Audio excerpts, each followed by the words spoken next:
So I wanted to make a quick video about why the Brain 2 is so awesome. And this is the base model as it sits, 180 bucks. So one of the nice parts about it, we can run 2 satellites.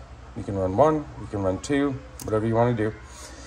We also have the ability to run an SRXL2 or any other serial receiver through port 3, channel 3 on here. So it basically allows you to have 3 receivers connected to this helicopter if you want. Now, the reason we run an SRXL2 is because when you're running a hobby wing ESC, the servo connection for the fan, the signal wire from that will go into channel 5 on here. That's going to allow you to pull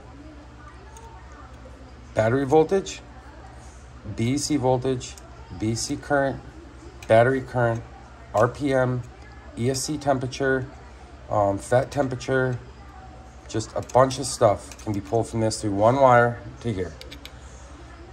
So now, moving on over here, and this is the base model. Everything I'm showing you, you get when you spend 180 bucks.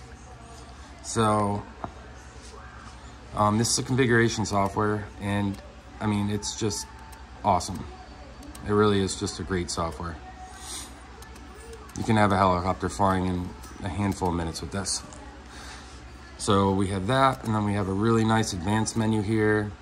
We can adjust our PIDs for our aileron elevator for all 3 flight modes independently, our PIDs for tail for all 3 flight modes independently, as well as your tail speed for each flight mode independently, gain, all that stuff.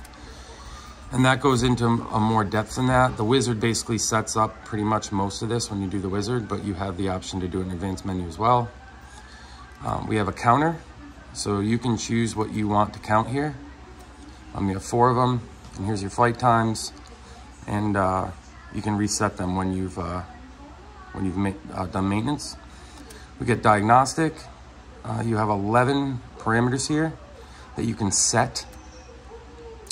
And out of those 11 parameters, you can choose all these to monitor. And that will activate logs recording at startup.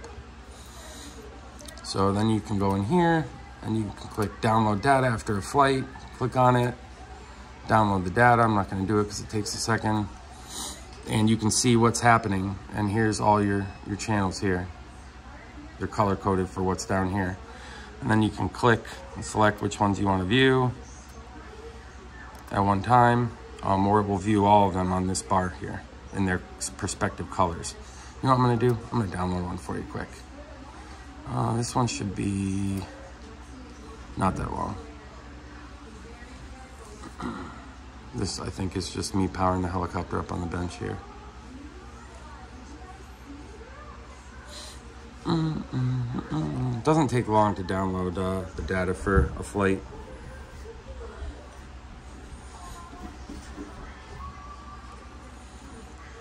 I say that, but this is a very long one for some reason. All right, there it is. So this is all your parameters here. It pulled them up, but then it noticed I didn't have them selected, so they went away. So if I want an RX tail percentage, I can add that. You can add and take away whatever you want here. We also have a real-time log where you can get real-time logs. Click start real-time, it'll show all this here. If you want to test your outputs and move your controls around, you can do that. We have a vibration log. You know, you can see while I tap the FBL, you can see that change. So now with this FBL for 180, you get this PC software, everything the way you see it sits. And you get rescue, okay? For the same price. For 180 bucks, you get rescue, you get the software. Governor setup is freaking awesome. Speed 1. Set your TX between, or flatline 45, speed 2, flatline 65, speed 3, flatline 85. And then you type in your governor speeds on the right here. 1, 2, 3, and you're done. Governor gain, blah, blah, blah. But I just wanted to show everybody how nice this is if you're only using a MicroBeast. For what you get when you pretty much spend what you're spending on a MicroBeast flight controller.